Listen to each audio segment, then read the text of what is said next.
Hello students. तो हमने last video में देखा इलेक्ट्रोस्टैटिक्स का इंट्रोडक्शन और कैसे चार्ज जब रेस्ट पे होता है तो उसके वजह से जो फिनोमिना और जो भी चीज़ें होगी वो हम इस रीजन या एरिया फिजिक्स का जिसको इलेक्ट्रोस्टैटिक कहा जाता है उसमें स्टडी करेंगे जब भी चार्ज रेस्ट पे रहता है।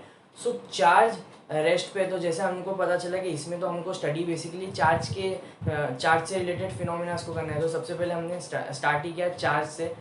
चार्ज क्या होता है? जैसे charge is an intrinsic property of any matter. ठीक है, अगर कोई बॉडी चार्ज है तो definitely there are two types of charges. Nature of charge दो तरीके के, ठीक है, एक पॉजिटिव हो सकता है वो या नेगेटिव हो सकता है। ठीक है, one is opposite of the other. ठीक है, सो हमारे पास दो टाइप के चार्जेस हैं nature wise, one is positive one is negative. और हमने दूसरी प्रॉपर्टीज़ भी देखी कि कैसे चार्ज क्वांटाइज्ड है और कैसे चार्ज एडिटिव है, मतलब ऐड हो सकते हैं। मतलब if there are two charges of 1 coulomb each तो उनको ऐड करके 2 कूलम बोल सकते हैं हम। ठीक है, सो एक सिस्टम के अंदर नंबर ऑफ चार्जेस है तो सिस्टम में जितने भी चार्जेस हैं उनको ऐड करके हम पूरे सिस्टम का चार्ज ऐसे कैलकुलेट कर सकते हैं। पॉजिटिव के लिए पॉजिटिव साइन, नेगेटिव के लिए नेगेटिव साइन, तो समेशन करेंगे बेसिकली। ठीक है, सो उसके बाद हम लोग को पता चला like charges repel each other and unlike charges attract each other. Like charges का मतलब है दोनों चार्ज या तो पॉजिटिव है या नेगेटिव है, अनलाइक मतलब एक पॉजिटिव और एक नेगेटिव है। और उसके बाद हम लोगों ने ये भी देखा कि कैसे चार्ज रिलेटिविस्टिकली इनवेरिएंट है। इसका मतलब ये है कि अगर वो किसी एक स्पीड पे मैटर किसी स्पीड पे है, कोई एक पर्टिकुलर स्पीड पे मैटर ट्रेवल कर रहा है स्पेस में या कहीं पर भी, सो उसका चार्ज उसकी वजह से अफेक्ट नहीं होगा।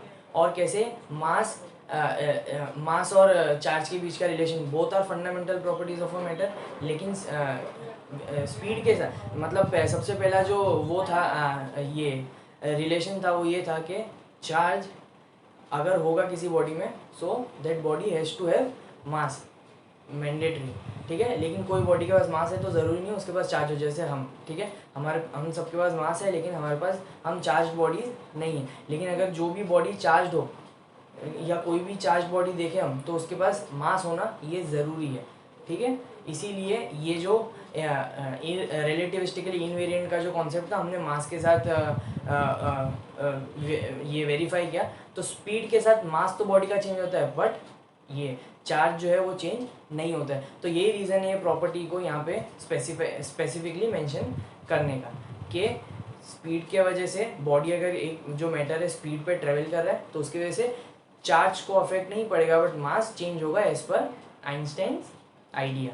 ठीक है, नाउ हम आगे बढ़ेंगे।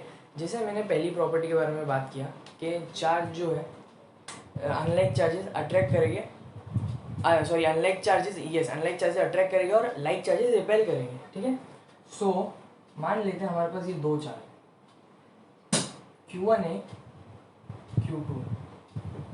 ठीक है, एक पॉजिटिव है और एक नेगेटिव। ये अट्रैक्ट करेंगे, राइट, ये अट्रैक्ट करेंगे तो ये इस तरफ आएगा और ये इस तरफ आएगा। अच्छा, तो अट्रैक्ट करेंगे मतलब चार्ज मोशन में आ जाएगी, चार्ज मोशन में आ जाएगी। तो इसको समझने के लिए सी चार्ज मोशन में आएगी मतलब किसी एक पर्टिकुलर स्पीड से वो चार्ज इस तरफ ट्रेवल करेगा, Q2 इस तरफ ट्रेवल करेगा, Q1 इस तरफ ट्रेवल करेगा, राइट, किसी एक स्पीड से ट्रेवल करेगा, कुछ तरीके में वो एक्सेलरेट करेगा। ठीक है, सो हम लोगों को मोशन के बारे में बेसिक आइडिया समझना पड़ेगा। कभी भी सी ये तो बहुत छोटे पार्टिकल्स है, मटेरियल के अंदर बहुत छोटे पार्टिकल्स है, हम ऑब्जर्व नहीं कर पाएंगे नॉर्मली, बट हम लोग इसको एक बिगर सिनेरियो लेते हैं। यहाँ पे दो स्फीयर ले लेते हैं और दो स्फीयर किसी भी वजह से एक दूसरे की तरफ आ रहे हैं। ठीक है, समझो इनके पास भी अट्रैक्टिव फोर्स है, they are coming towards each other. या अब हम इसको हटा के हम ये कंसीडर करते हैं कि एक स्फीयर है, इसको हम लोग यहाँ मूव कर रहे हैं, इस स्फीयर को हम लोग यहाँ मूव कर रहे हैं। क्या ज़रूरी है मोशन के लिए, क्या ज़रूरी है, व्हाट इज़ नेसेसरी? हम लोग बोलेंगे कि जब भी एक बॉडी कुछ स्पीड से ट्रेवल करेगी तो it is going to cover some distance. तो स्पीड कैसे जनरेट होगा? स्पीड के लिए वी नीड सम एक्सेलरेशन। ठीक है, हमको एक्सेलरेट करना पड़ेगा बॉडी को, तो हमारे पास एक स्पीड या एक मोमेंटम आएगा, ठीक है। लेकिन वो स्पीड या मोमेंटम लाने के लिए जो एक्सेलरेशन चाहिए वो एक्सेलरेशन कहाँ से आएगा? So as per Newton's second law of motion F is equal to M A, ये जो एक्सेलरेशन है ना ये एक फोर्स के वजह से आएगा। मतलब इससे हमें ये समझ में आता है कोई भी बॉडी अगर मोशन में है तो मतलब कोई एक फोर्स रिस्पॉन्सिबल है इस स्फीयर को मूव करने के लिए, you need to apply some force, right. अगर ये आप समझ लो एक स्फीयर है या एक फुटबॉल है, ठीक है, सो आप उसको मूव करोगे तो यू नीड सम फोर्स, वो फोर्स की वजह से एक एक्सेलरेशन प्रोड्यूस होगा। एक्सेलरेशन का मतलब क्या है? Change in speed. इनिशियली इसका स्पीड 0 था, अब जैसे ही फोर्स अप्लाई करोगे स्पीड चेंज आएगा, तो बॉडी एक्सेलरेट करना शुरू करेगा। एक्सेलरेशन की वजह से स्पीड आएगा बॉडी के पास, स्पीड आएगा इसीलिए वो एक डिस्टेंस ट्रेवल करेगा। सो ये आइडिया है कि मोशन के लिए, अभी के लिए इतना समझो कि बेसिकली मोशन के लिए तो वी नीड सम फोर्स, ठीक है, फोर्स तो चाहिए। तो अगर ये दो चार्जेस है एक दूसरे की तरफ मूव कर रहे हैं, मतलब दोनों मोशन में है, राइट। सिंपल सी बात है, दोनों चार्जेस क्या है? मोशन में। तो अगर चार्जेस मोशन में है तो इधर भी तो कुछ फोर्स होगा ना, कौन किस पे फोर्स अप्लाई कर रहा है? ये भी यहाँ आ रहा है, ये भी यहाँ आ रहा है, मतलब दोनों का एक दूसरे पे फोर्स है। तो क्या ये चार्ज इसको खींच के यहाँ लेके आ रहा है और ये चार्ज इसको वहाँ खींच के लेके जा रहा है? ऐसा है। तो हम लोगों को ये डिटेल में तब पता चलेगा जब हम एक चार्ज की फील्ड के बारे में पढ़ेंगे। बट चार्ज की फील्ड के बारे में पढ़ने से पहले ये जो अट्रैक्शन या रिपल्शन होगा तो एक पर्टिकुलर फोर्स पे होगा, मतलब ये दोनों एक दूसरे को अट्रैक्ट करेंगे तो एक फोर्स क्या अट्रैक्ट करेंगे, मतलब इसको ये समझ लो कि कितना जल्दी वो एक दूसरे से अट्रैक्ट हो गया, कितना स्लोली हो गया। सो एक फोर्स के साथ वो एक दूसरे की तरफ आएगा, या एक अगर लाइक चार्जेस है तो एक दूसरे से अलग दूर जाएंगे, और अनलाइक चार्जेस है तो एक दूसरे के तरफ आएंगे। सो एक पर्टिकुलर फोर्स से एक चीज़ होगी, तो तभी तो मोशन पॉसिबल है। जैसे मैंने एक्सप्लेन किया मोशन के लिए फोर्स पॉसिबल है, तो ये फोर्स हम लोगों को इसका आइडिया दिया सबसे पहले कूलम्स।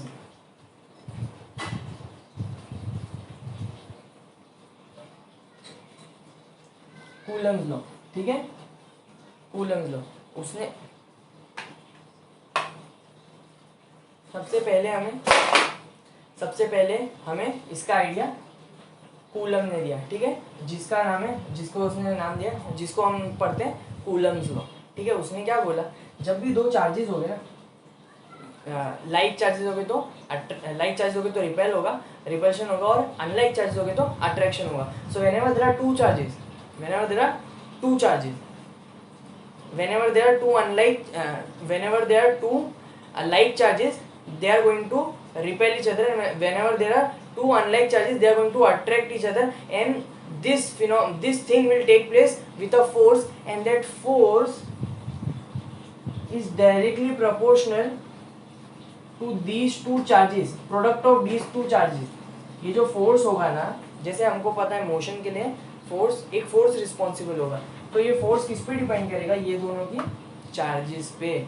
और उसने बोला ये फोर्स इनवर्सली प्रोपोर्शनल होगा इन दोनों के बीच में जो डिस्टेंस है ना, उससे इनवर्सली प्रोपोर्शनल होगा। इसीलिए इस लॉ को हम लोग इनवर्स स्क्वायर लॉ भी बोल सकते हैं।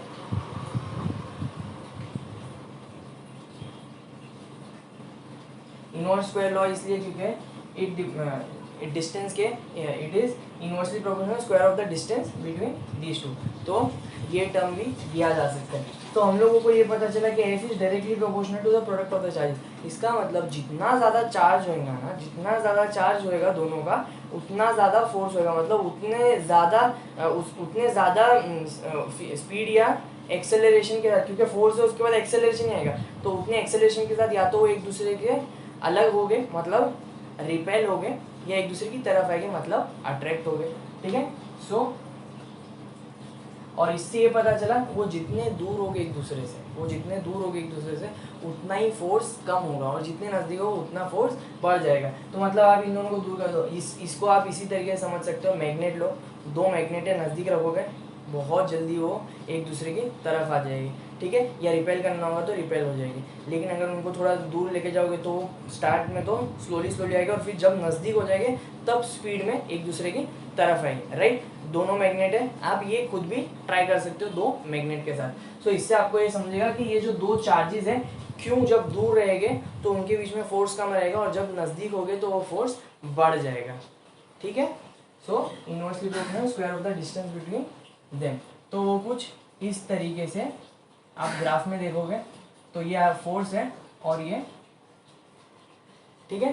सो कुछ ऐसा रहेगा ग्राफ इसका, ठीक है, कुछ ऐसा रहेगा। मतलब जैसे जैसे डिस्टेंस, जैसे जैसे देखो आपका फोर्स ज़्यादा कब होगा, जब डिस्टेंस कम है। जैसे जैसे आपने डिस्टेंस बढ़ा दिया ना, आपका फोर्स देखो कैसे कम हो रहा है वाई एक्सिस में, ठीक है। आपका फोर्स कम हो रहा है जैसे जैसे आप डिस्टेंस बढ़ाओगे, आपका फोर्स देखो ऐसा कम होता जाएगा, ठीक है। ये इसका ग्राफ है, ठीक है। सो अगर हम ये दो चीज़ों को कंबाइन कर दे, तो हमें तो ये पता चल रहा है कूलम्स लॉ के हिसाब से कि F is directly proportional to Q1 Q2 upon R square. F is directly proportional to Q1 Q2 upon R square, ठीक है। सो हमें ये समझ में आई, ये आइडिया तो हमारे पास क्लियर हो गया।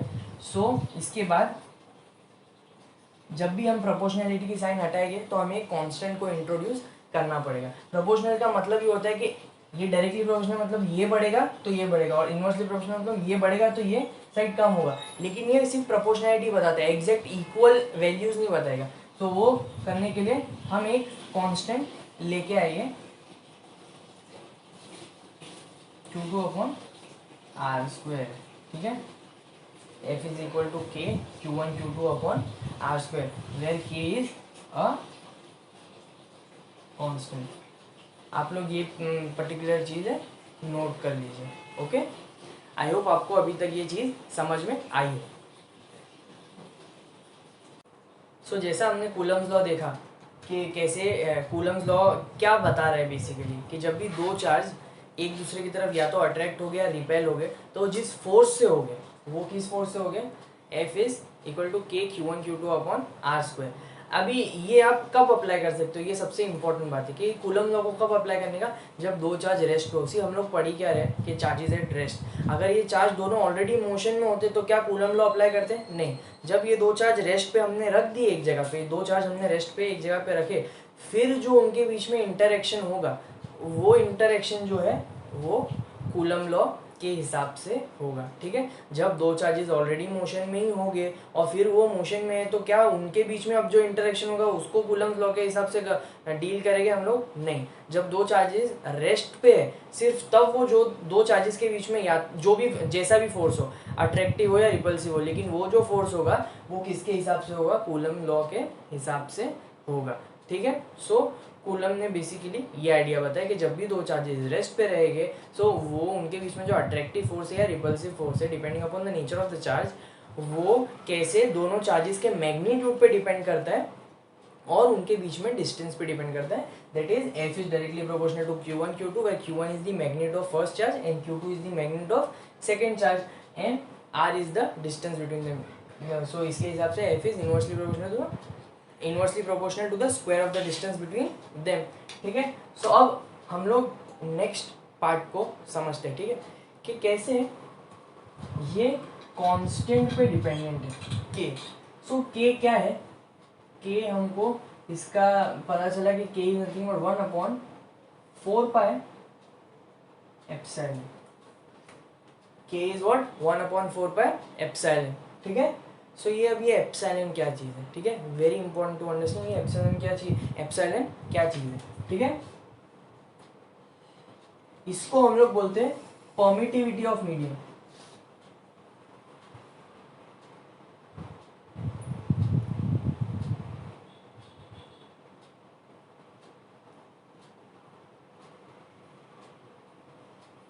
वेरी इंपॉर्टेंट, ठीक है। ये परमिटिविटी ऑफ मीडियम है, वर्ड से लगता है कि ये परमिट करता होगा, है ना, परमिशन देता है। ये बेसिकली परमिट तो करता है, लेकिन ये पॉजिटिव परमिशन नहीं, ये नेगेटिव, ये रिस्ट्रिक्टिव परमिशन है, ठीक है। क्यों, अभी आप देखो ये के को यहाँ डालोगे तो एप्सिलॉन जो है नीचे आएगा, एप्सिलॉन की वैल्यू बढ़ेगी तो फोर्स कम होएगा।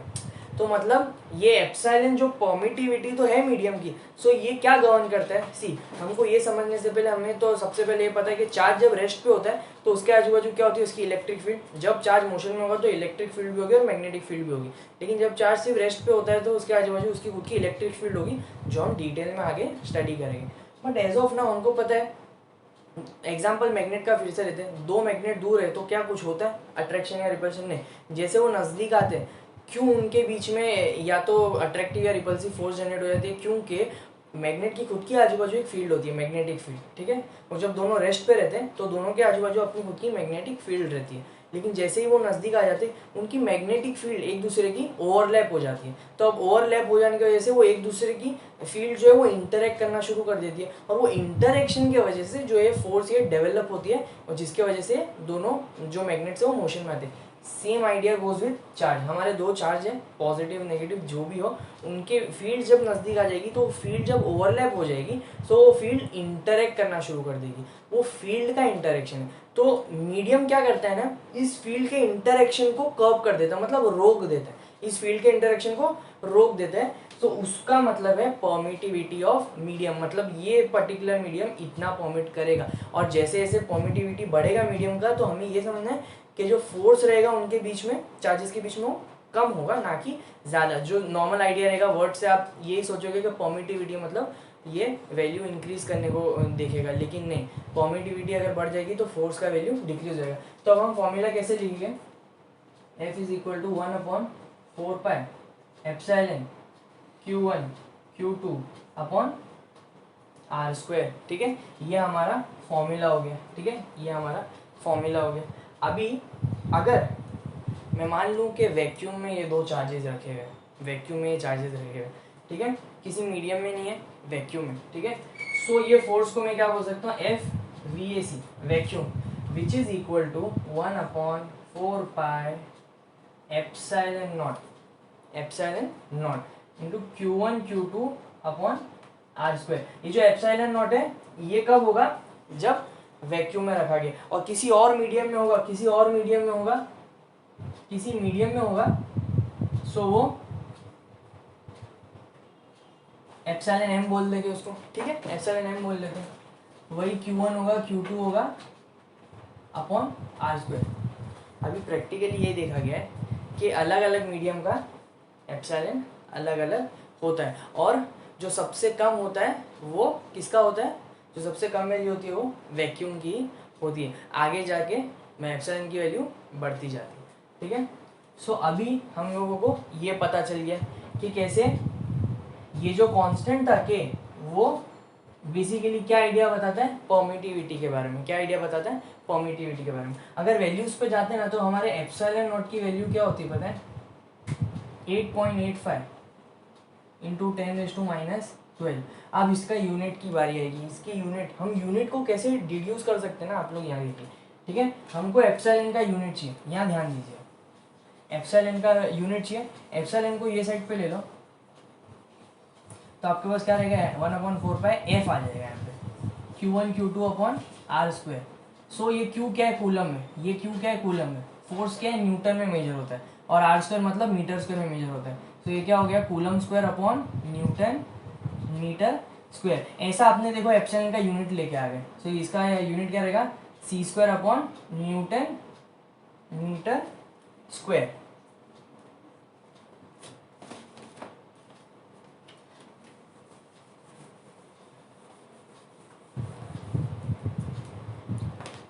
सो आई होप आप लोगों को ये पर्टिकुलर चीज़ समझ में आ गई। और वैसे ही अगर हम अगर ये वैल्यू कैलकुलेट करें ना, 1/4 पाई एप्सिलॉन नॉट, इसका वैल्यू आएगा 9 इंटू 10⁹9, 9 इंटू 10⁹9। इसका क्या आएगा, newton metre square upon C square. Unit उल्टा हो जाएगा, देखो 4 पाई का तो कोई यूनिट नहीं है, और एप्सिलॉन नॉट ऊपर था अभी नीचे हो गया, ये ऊपर नीचे हो गया तो ये यूनिट भी क्या होगा, रेसिप्रोकेट हो जाएगा, ठीक है। ये तो कुछ वैल्यूज हो गई। अगर हम लोग इसको इक्वेशन नंबर 1 मान लें और इसको इक्वेशन नंबर 2 मान लें और इन दोनों को डिवाइड करें, ये क्यों हम कर रहे हैं, क्योंकि अभी देखो वैक्यूम में एक फोर्स है, मीडियम में एक फोर्स है, ठीक है। मीडियम में तो फील्ड को परमिटिविटी कर्व कर देती है, सो उसके वजह से क्या होगा, फील्ड में मीडियम में फोर्स कम हो जाएगा। तो किस रेट से वो कम हो रहा है, तो वो अभी मैं हर एक की ये परमिटिविटी सी ये वैल्यू ये याद रखने की तो कोई ज़रूरत है नहीं, ठीक है। तो ये हर एक के तो मैं याद नहीं रखूँगा, तो मुझे एक रिलेशन क्रिएट करना है किसके बीच में, ये जो परमिटिविटी वैक्यूम है इसको मैं एक कांस्टेंट या एक बेस ले लेता हूँ, ठीक है। और इस ये मीडियम के हिसाब से चेंज होता रहेगा, तो हर मीडियम का मेरे को एक ऐसा वैल्यू मिलेगा जो वैक्यूम के कंपैरिजन का होगा। जैसे मान लो फॉर एग्जांपल वैक्यूम में ये वैल्यू नहीं है, मान लो वैक्यूम में 10 है, तो अगर किसी मीडियम की 20 है, सो रिलेशन क्या बना, ट्वाइस है, बराबर। वैक्यूम से ये वैल्यू ट्वाइस है, तो मेरे को ये रिलेशन चाहिए, तो मैं क्या करूँगा, इन दोनों को डिवाइड करूँगा यूजिंग इक्वेशन 1 एंड 2 एफ, ठीक है। मैं क्या करता हूँ, डिवाइड करता हूँ एफ मीडियम अपॉन, या मैं ऐसा ले लेता हूँ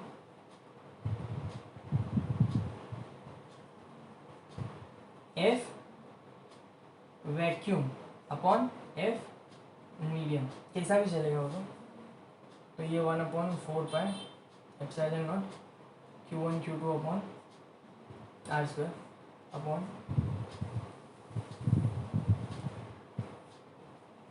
ये पूरा पार्ट देखिए कैंसिल हो गया, ये सॉरी ये एप्सिलॉन एम है, तो ये ऊपर आके एप्सिलॉन एम अपॉन एप्सिलॉन बन गया, ठीक है। सो ये जो एप्सिलॉन एम अपॉन एप्सिलॉन है इसको ना हम लोग आर लेंगे, जिसको हम लोग बोलेंगे रिलेटिव परमिटिविटी। रिलेटिव मतलब रिलेशन में क्या है, ठीक है। इसका इसके साथ कितना रिलेशन है, ये वैल्यू का। जैसे मैंने बोला था जैसे मैंने ये बोला था कि मान लो एयर का 10 है और मीडियम में 20 है, तो क्या रिलेशन है, एयर के रिस्पेक्ट में मीडियम 2 गुना है, ट्वाइस है। सो ये रिलेटिव परमिटिविटी वो आइडिया बता रहा है। सो हम लोग को क्या समझ में आएगा, F vacuum upon F medium. So हम लोग को ये समझ में आएगा कि एफ वैक्यूम जो है उसमें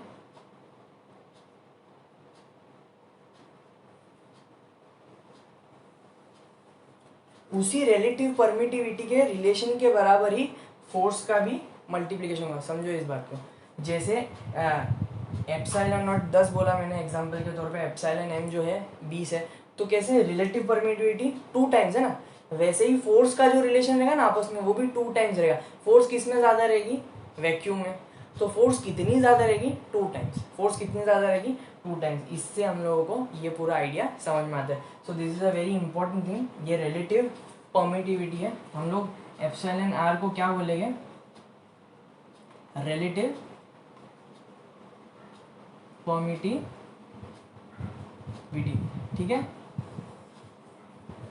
आई होप आप लोगों को ये एक्सप्लेनेशन समझ में आया हो, ठीक है। So please note it down, ये बहुत इंपॉर्टेंट है, कॉन्सेप्चुअल है कि एग्जैक्टली कैसे फील्ड इंटरेक्ट करती है, और फील्ड इंटरेक्शन जब होता है तो कैसे आपने एक टर्म देखा जिसकी वजह से फील्ड इंटरेक्शन पे अलग अलग मीडियम के वजह से वो फील्ड अलग तरीके से एक्ट करेगी, जो कि हमारा एप्सिलॉन, ठीक है। वैक्यूम में अलग होगा, मीडियम में अलग होगा, इसीलिए हम लोग ने उसका रिलेशन भी देख लिया। आई होप आपको ये पूरा एक्सप्लेनेशन समझ में आया। सो अभी हम लोग एक टॉपिक डिस्कस करेंगे, that is definition of unit charge using coulomb's law, ठीक है। We have to define unit charge. Unit charge का मतलब क्या होगा, 1 कूलम। यूनिट चार्ज का मतलब क्या होगा, यूनिट मतलब 1, तो 1 कूलम। अगर मुझे किसी को बताना है कि 1 कूलम कितना होता है, और किसको यूज़ करके बताना है, कूलम्स लॉ को। अगर कूलम्स लॉ को यूज़ करके ये बताना है कि 1 कूलम कितना होता है, तो मैं कैसे बताऊंगा। तो देखो, 2 चार्जेस मान लो, ये है Q1 और Q2, इनके बीच में डिस्टेंस है R का, ठीक है। इनके बीच में डिस्टेंस है R का। तो मुझे पता है कि 1 कूलम मेरे को, ध्यान में रखो, 1 कूलम मेरे को चार्ज लेना है। सो यूनिट चार्ज बताना है ना, मतलब 1 coulomb. So 1 coulomb is the amount of charge which when placed at a distance of 1 metre, when placed at a distance of 1 metre, मतलब R भी 1 होना चाहिए, चार्ज का वैल्यू भी 1 होना चाहिए। मतलब ये एक चार्ज, ये 1 कूलम इज द अमाउंट, मतलब ये 1 coulomb is the amount of charge which when placed at a distance of 1 meter from another charge of same magnitude, मतलब ये भी कितने का है, 1 है, ये भी 1 कूलम था। so मतलब when 1 coulomb charge is placed at a distance of 1 meter from another charge of same magnitude, it experiences a force of 9 into 10⁹ coulomb. मतलब जब भी दो चार्जेस हो गए इक्वल हो गए, जब भी दो चार्जेस हो गए इक्वल वैल्यू के हो गए और दोनों एक दूसरे से 1 मीटर की दूरी पर है।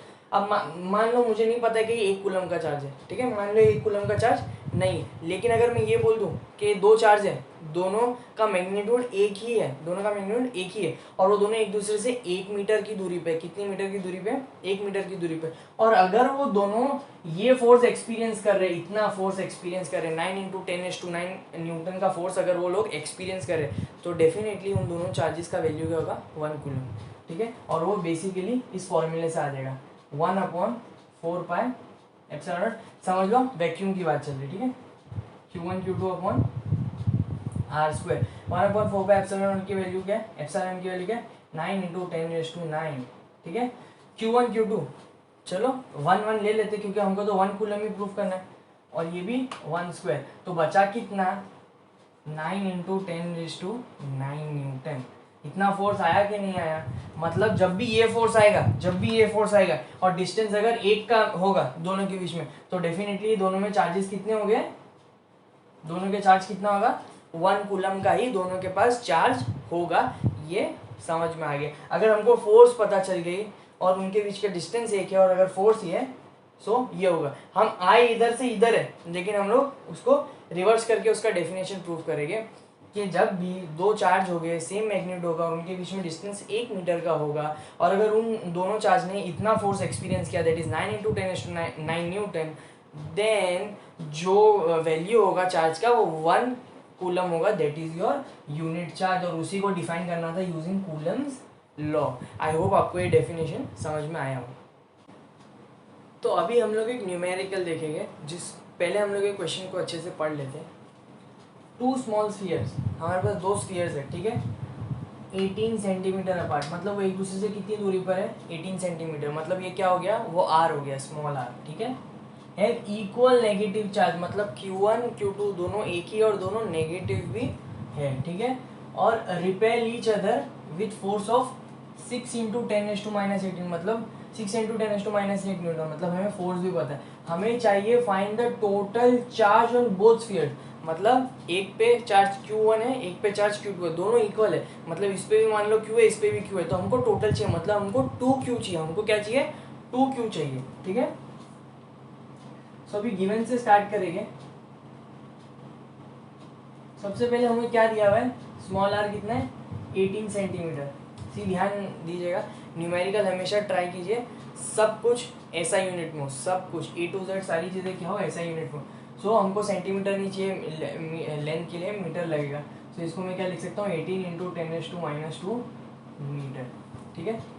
दूसरा है फोर्स दिया हुआ है, कितना दिया हुआ है, 6 into 10⁻⁸ Newton, 6 into 10⁻⁸ Newton force दिया हुआ है। और दूसरी खास बात, दूसरी क्या चीज़ दी हुई है, Q1 is equal to Q2 is equal to Q, दोनों चार्जेस क्या है, इक्वल है। We have to find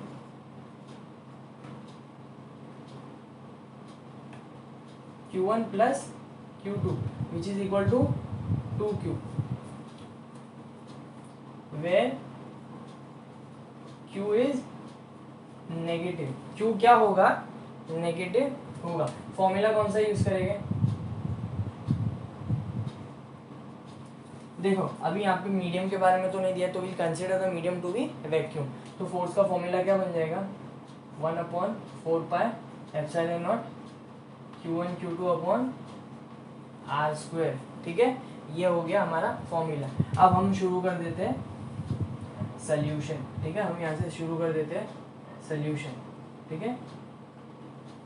solution में अगर मैं फोर्स का फॉर्मूला यहाँ पे लगा दूँ वापिस, 1/4 epsilon not Q1 Q2 upon R square, ठीक है।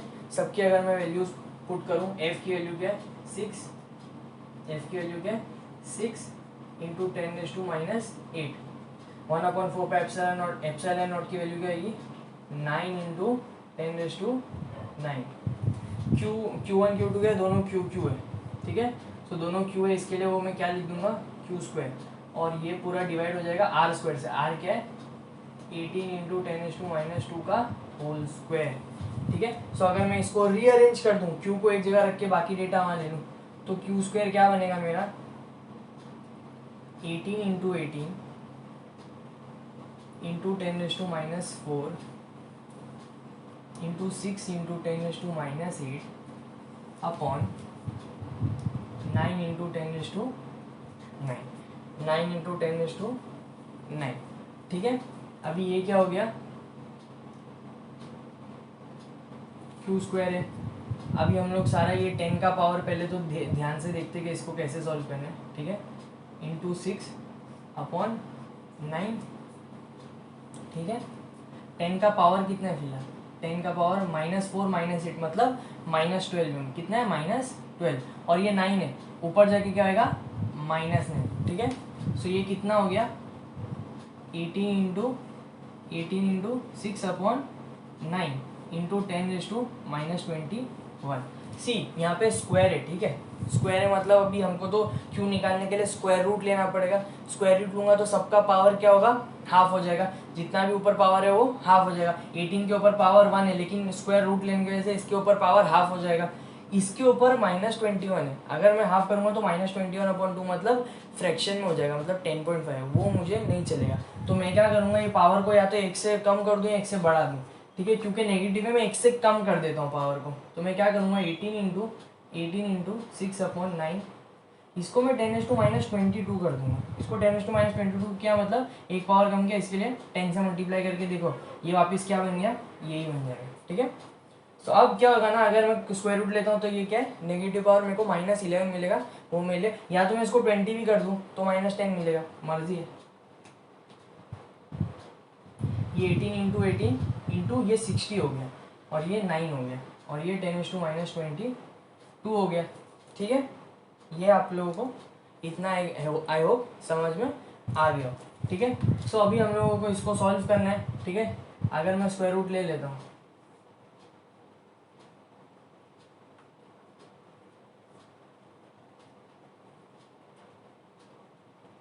ये कितना आएगा 18 बाहर आ गया, 9 है मतलब 3 बाहर आ गया, 60 का रूट लोगे आप 10⁻11 बाहर आ गया, तो ये क्या हो गया 6√60 इंटू 10⁻11, ये चार्ज हो गया कूलम। ठीक है, ये क्यू हो गया 6√60 इंटू 10⁻11 कूलम।